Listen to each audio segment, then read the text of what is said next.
Mas pinalakas ng Armed Forces of the Philippines ang kakayahan nito sa multi-domain operations para harapin ang mga banta sa teritoryo at soberanya. Binigyang diin ng AFP na hindi na lamang sa lupa o dagat ang labanan ngayon, kundi maging sa cyberspace ng bansa.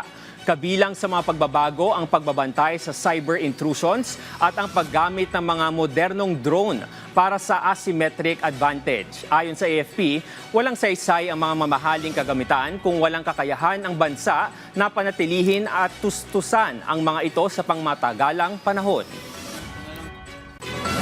And credible deterrence is not built on rhetoric. It is built on capability, readiness, interoperability, national resolve, and the demonstrated ability to operate effectively across domains. That is precisely why the Armed Forces of the Philippines continues its transformation toward a truly multi-domain force.